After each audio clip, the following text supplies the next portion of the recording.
Imagine this. You're working on a song with a huge console mixer. We'll use the Akai MIDI mix to emulate this. And you're mixing a song, you want to add a fade out at the end of your song. Easy enough. And just make yourself a little note and do that whenever you play through the song. But then say you want to increase the reverb to wash out the fade as the volume decreases. No problem. You just make yourself a little note and do that when the song plays. Well, let's say that the delay during all this is too wet and you want to decrease the wet amount. Easy. Just make a little note and wait, you're out of hands. Well, I guess you better get a studio assistant and have them turn it on for you. I'm sure you can see how this gets messy really quickly. Enter automation. Automating is the process of having a computer complete a task for you so that you don't have to do so. And in the case of music production, it's having the computer perform any number of parameter changes as the song plays through. Okay, so the immediate question would be, what is automation and what is it actually used for? Anything. You can use automation for anything. Like most computer systems, automation either takes in read data or write data, and there are 4 separate modes that each handle this a little differently. Let's go and explore them now. Adding automation is a really simple concept. It can be done in any DAW, even though the processes may be different, the concepts are all basically the same. I'll be demonstrating this in Logic Pro. From the normal default workspace, you can simply just press this button to enter the automation workflow, or you can simply just press A on your keyboard and it'll do the same thing. From here, you can automate basically any parameter that you can think of. To change each of our modes, we just come down to this button here and we can see all 4 of them laid out in front of us. Now let's start learning about our different automation types. The first one that we're going to talk about is called read. The read function will simply read all the automation data in a track, and if you were to, say, move a fader, nothing gets affected permanently because this mode simply only reads data and does not write any. Now the next function we're going to talk about is called touch. Now this one acts like the read function with a little bit of write ability. During playback, it'll play the automation data within the track, but if you were to move a fader,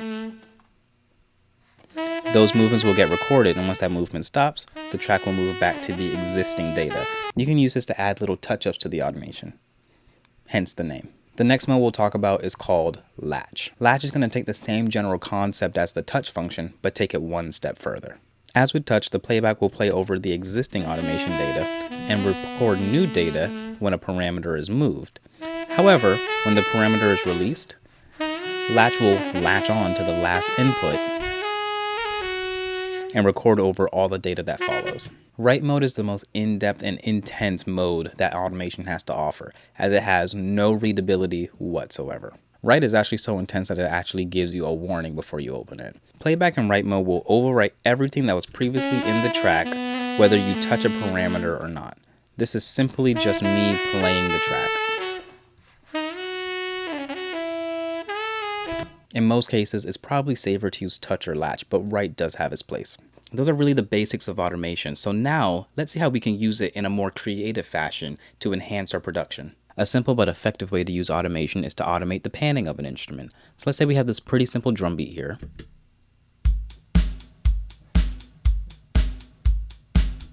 And we just want to add some motion to the hi-hats. Well, let's just press A to enter automation mode. And then we can set this button here from volume, go down to main, and now we can set it to panning.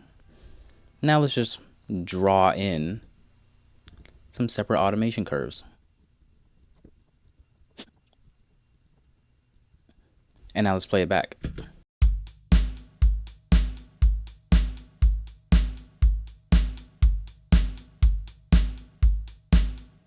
Now obviously you can make these as fast or as slow as you would want them to be. You can get some pretty drastic results by moving your instrument side to side like this. Here's a much more intense version of the same idea.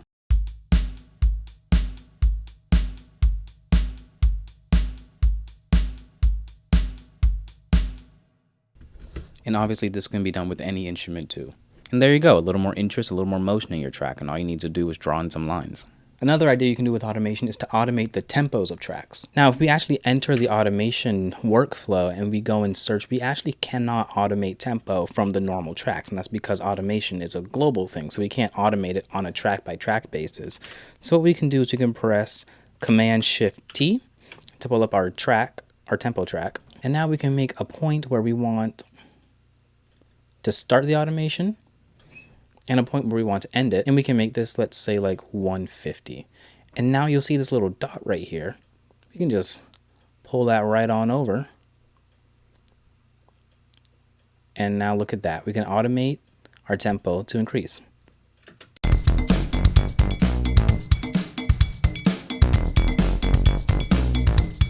And now you can see the tempo up here is very slowly increasing, but now it will exponentially get faster. And you can move this around however you want.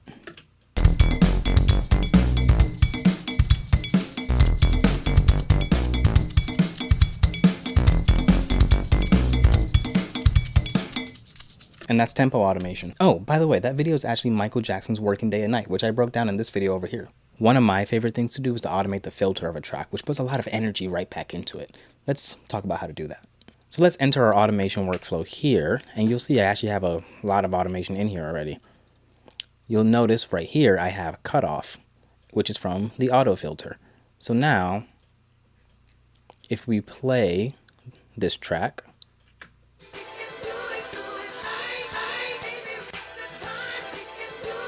and the cutoff goes down, the filter cutoff gets automated down, and now everything sounds like you're outside of this club, and it sounds really cool. You can see the same effect here in the beginning, with that filter cutoff being automated slightly more and more open till it's all the way open. So now let's go ahead and hear that in context.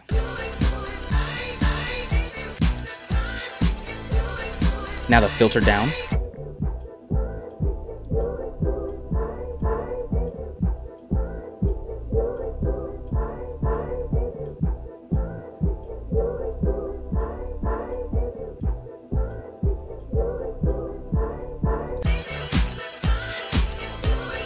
And then with it back open. So you can see how automating the filter cutoff can just make your tracks pump so much harder. Also, if you like that track, it's actually on my upcoming album. I've been in the process of making a full-length body of work in 3 months, and this is currently week 3.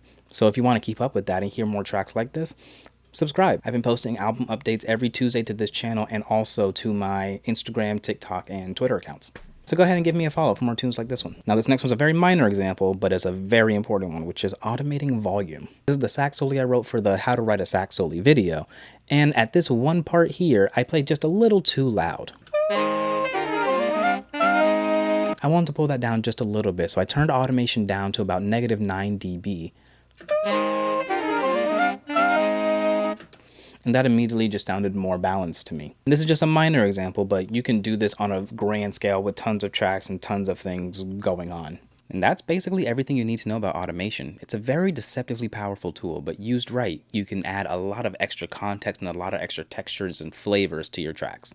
If you enjoyed the video, make sure you like, comment, and subscribe. And if you've wanted to learn more about sound design, why don't you check out this neat little trick that I talked about in this video. Catch you guys later.